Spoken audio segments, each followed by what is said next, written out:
अब देखिए gradient phi हम समीकरण 4 से ज्ञात कर चुके हैं। अब जो ज्ञात करना है वो आपको वक्र रेखीय निर्देशांकों के रूप में ज्ञात करना है। तो वक्र रेखीय निर्देशांकों के रूप में कैसे ज्ञात करना है वो करते हैं। वक्र रेखीय निर्देशांकों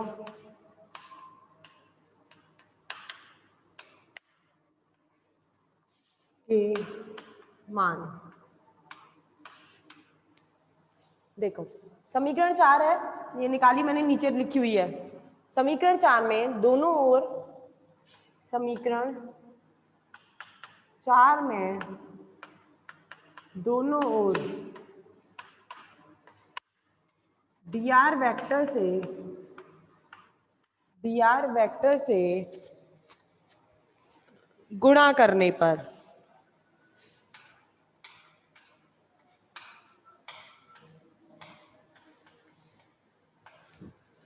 dr वेक्टर से दोनों ओर गुणा कर रही हूं, और वो भी अदिश गुणनफल कर रही हूं, क्योंकि अदिश क्षेत्र में पढ़ रहे हो, अदिश राशि पढ़ रहे हो, तो गुणा जो होगा वो भी कैसा रहेगा, अदिश गुणनफल।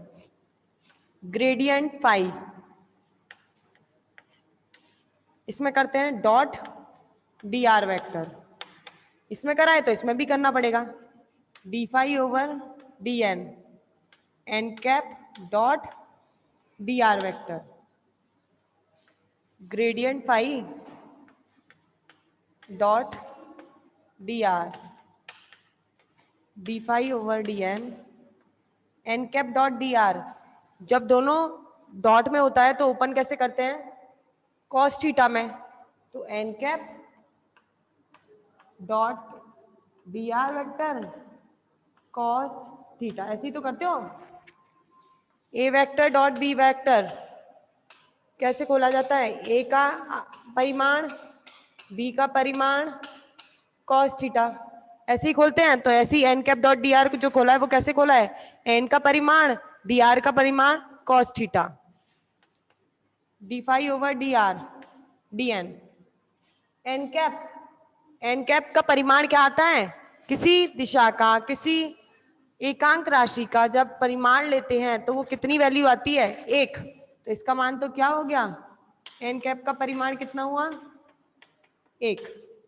बचा क्या, dr वेक्टर का परिमाण क्या आएगा, dr cos theta. dr cos theta का आपने मान ज्ञात किया हुआ है, कितना आया था, जब कोण से आपने dr वेक्टर का मान निकाला था वो कितना आया था, dn के बराबर, D phi over dr cos theta किसके बराबर आया था, dn, निकाल चुके हैं। dr बराबर dn cos थीटा, ये निकाला था हमने, तो dn बराबर कितना हो गया, dr cos थीटा, और dn से dn कट चला गया, तो gradient phi dot dr vector किसके बराबर आया, डी फाई के बराबर। इसको समीकरण नंबर डाल दिया आपने 5, वही आर्टिकल चल रहा है, वही समीकरण है, वही डाला है, स्क्रीनशॉट लीजिए।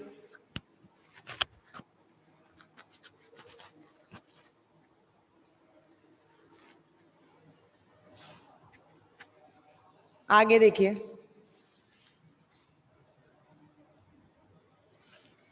अब हमें वक्र रेखीय निर्देशांकों के रूप में प्रवणता का मान ज्ञात करना है। हम मानते हैं वक्र रेखीय निर्देशांकों, वक्र रेखीय निर्देशांक कौन कौन से होते हैं, u, v और w, लेकिन मैंने कल u, v, w को u1, u2 और u3 से रिप्लेस किया था। तो मतलब मैं जो मान रही हूं, मैंने माना जो अदिश फलन फाई है वो किसका फलन है, क्योंकि आपने जो क्षेत्र लिया है वो अदिश क्षेत्र लिया है, तो फलन जो होगा वो अदिश फलन होगा फाई, और जो फाई अदिश फलन है वो किसके अंदर लिया हुआ है, कौन से कार्तीय निर्देश तंत्र में, कौन से निर्देश तंत्र में लिया है, वक्र रेखीय निर्देश तंत्र में। तो मतलब जो फलन फाई होगा वो किसका, किस किस पर डिपेंड करेगा, निर्भर करेगा u, v और w पर अपन ने u, v, w को कल रिप्लेस किया था u1, u2 और u3 में। तो मतलब जो वक्र रेखीय निर्देशांक u1, u2, u3 के फलन के रूप में अदिश फलन को निम्न प्रकार व्यक्त कर सकते हैं। वक्र रेखीय निर्देश तंत्र निर्देशांक u1 u2 u3 को अदिश फलन फाई के रूप में निम्न प्रकार व्यक्त हम कर सकते हैं। अगर कर सकते हैं तो इससे मैं डी फाई का मान निकालती हूँ, क्योंकि समीकरण 5 में आपको डी फाई का मान ज्ञात करना है। मान ज्ञात करना है तो डी फाई निकालती हूँ। और मैंने कल आंशिक अवकलन करना आप लोग को बताया था, कैसे करते हैं। डी फाई का मान निकालना है, परिवर्तन निकालना है, तो कैसे करते हैं इसका, del phi upon del u1 du1 plus del phi over del u2 du2 plus del phi upon del u3 du3। ये आई समीकरण नंबर 6। ये तो आ गया आपका फाई में परिवर्तन की दर। अब निकालना है, डी फाई निकल गया, अब क्या निकाल के लाना है समीकरण 5 में, डी आर का मान। अब डी आर का मान निकालना है तो अपन देखते हैं दोबारा, जो आर है स्थिति सदिश, वो भी किस किस का फलन है, u1 का, u2 का और u3 का। अगर ये इसका फलन है तो अपन इससे भी डी आर का मान निकाल सकते हैं। निकालते हैं D R vector. D R vector बराबर del R over del u1 du1 del R over del u2 del R over del u2 du2 del R over del u3 du3। मैंने D phi भी निकाल दिया और D R भी निकाल दिया समीकरण नंबर 5 में। फाई था वो फलन किसका था, वक्ररेखीय निर्देशांक u1 u2 u3 का, तो इससे हमने डी फाई का मान ज्ञात कर लिया आंशिक अवकलन करके, जो समीकरण नंबर 6 में ज्ञात हो गया। सेम आपको डी आर वेक्टर ज्ञात करना था समीकरण 5 में, इसलिए हमने आर वेक्टर को, आर वेक्टर भी किसका फलन था, u1 u2 u3 का, तो इससे हमने किसका मान ज्ञात कर लिया, डी आर वेक्टर का। समीकरण 5 में डी फाई का मान आ गया और डी आर वेक्टर का मान आ गया। अब किसका मान रह गया है आपका, ग्रेडियंट फाई का। अब ग्रेडियंट फाई का मान रह गया तो ग्रेडियंट फाई को लिखते हैं, माना ग्रेडियंट फाई अदिश फलन की प्रवणता। अदिश फलन की प्रवणता है, इसको मानते हैं अपन लोग g1, क्योंकि ये g से रिप्रेजेंट है ग्रेडियंट, तो अपन इसको लिखते हैं g1 g2 और g3। ये माना ग्रेडियंट फाई को। ग्रेडियंट फाई को लिखते हो आप, ग्रेडियंट प्रवणता को डिनोट करते हैं डेल से, डेल फाई। और डेल कैसी राशि होती है, सदिश राशि, और फाई आपकी अदिश राशि। ग्रेडियंट फाई जो होता है इसको लिखोगे आप g1 plus g2 plus g3। अगर g1 g2 g3 है तो ग्रेडियंट फाई, और ग्रेडियंट कैसी राशि होती है, वेक्टर, तो ये भी कैसी होगी, वेक्टर। अब मुझे इसको सदिश को अदिश में कन्वर्ट करना है। अदिश में कन्वर्ट करना है तो आपको दिशाएं लेनी पड़ेंगी, और हमें पता है जब वक्ररेखीय निर्देश तंत्र की बात करते हैं तो जो दिशाएं होती हैं वो कौन सी होती है, E1 कैप, E2 कैप और E3 कैप। तो इसकी दिशा ले रहे हैं E1 कैप, इसकी ले रहे हैं E2 कैप, इसकी ले रहे हैं E3 कैप।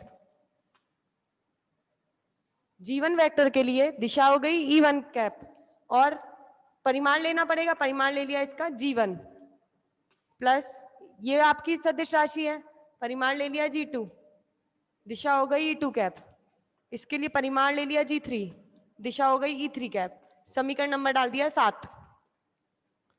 अब तीनों के मान निकलाए, डी फाई का मान, डी आर का मान और ग्रेडियंट फाई का मान। तो समीकरण 5 में समीकरण 6, समीकरण 7 और ये वाली समीकरण 7 मानते हैं, और ये समीकरण 8 मानते हैं।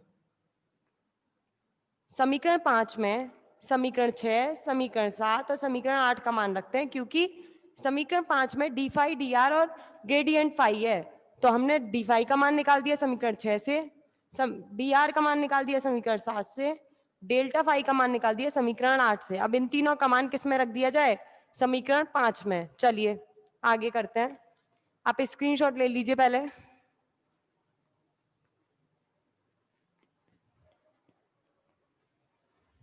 ले ली।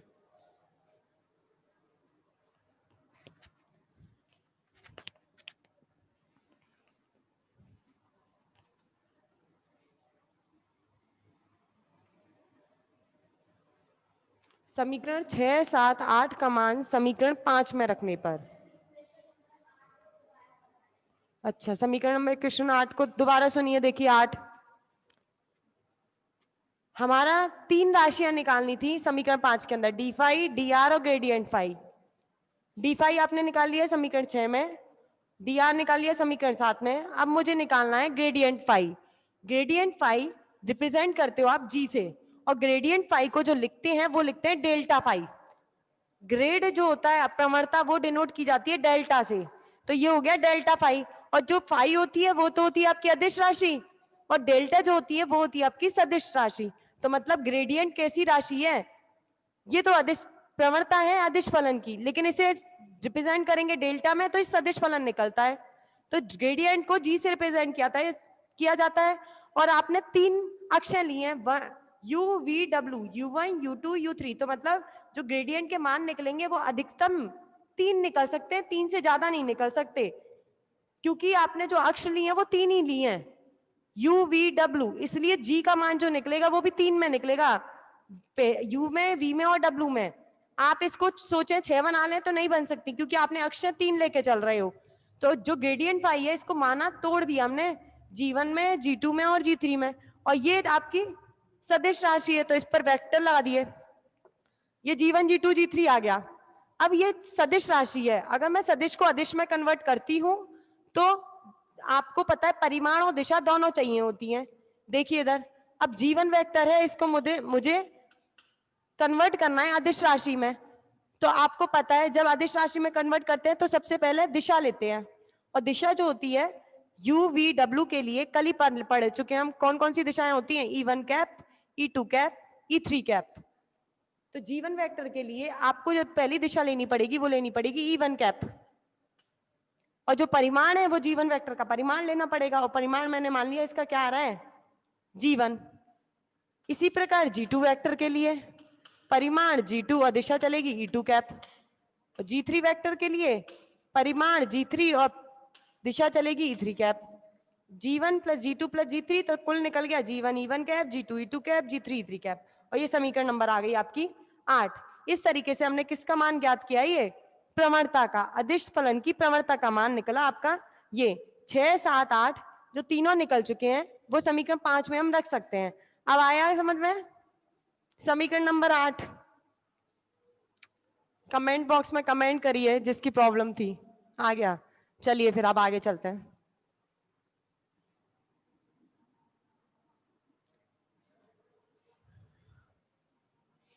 समीकरण 6, 7, 8 का मान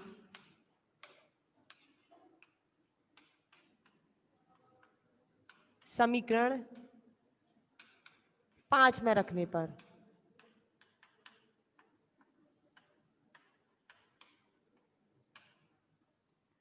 रखते हैं। सबसे पहले ग्रेडियंट फाई, और ग्रेडियंट फाई का मान समीकरण 8 में हम निकाल चुके हैं, G1 E1 cap, G2 E2 cap plus G3 E3 cap dot DR vector का मान भी निकाल चुके समीकरण नंबर 7 से, del R vector del U1 DU1, del R vector del U2 DU2, del R vector del U3 DU3 बराबर, अब किसका मान रखना है आपको, डी फाई का।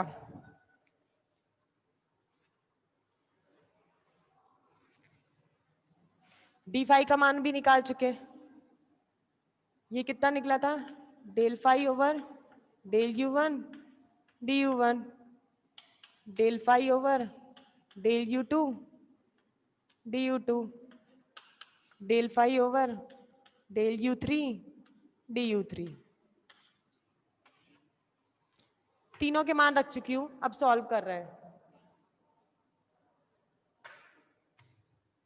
ये ऐसी G1 E1 cap, G2 E2 cap, G3 E3 cap dot, कल मैंने पढ़ाया था आपको आधार सदिश, जिसको रिप्रेजेंट किया था आपने B1, B2 और B3, और आधार सदिश के मान क्या क्या थे वो देखिए। याद होगा वैसे आप लोगों को, कल ही पढ़ के चुके हैं अपन आधार सदिश क्या होता है। मैं इधर साइड में लिख रही हूं आधार सदिश।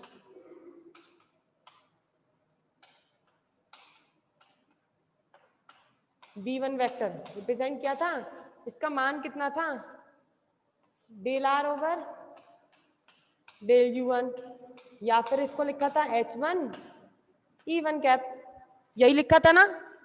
आधार सदिश जो था वो क्या था, H1 E1 कैप। अब मैं आधार सदिश का मान रख रही हूं, del R over del U1 क्या है आपका, आधार सदिश B1 वेक्टर, और B1 वेक्टर को लिख सकते हो आप H1 E1 कैप DU1। ये समझ में नहीं आए तो कमेंट बॉक्स में कमेंट कर देना कि इसकी जगह हमने ये कैसे रिप्लेस किया है। वो मैंने वैसे यहाँ से बता दिया है, del R over del U1 जो होता है वो आधार सदिश होता है, और आधार सदिश का मान जो होता है वो H1 E1 कैप होता है। इसलिए यहाँ पर del R over del U1 है, ये आधार सदिश है। आधार सदिश को मैंने खोल दिया H1 E1 cap DU1। Time हो गया, कल करेंगे अब इसके आगे आर्टिकल।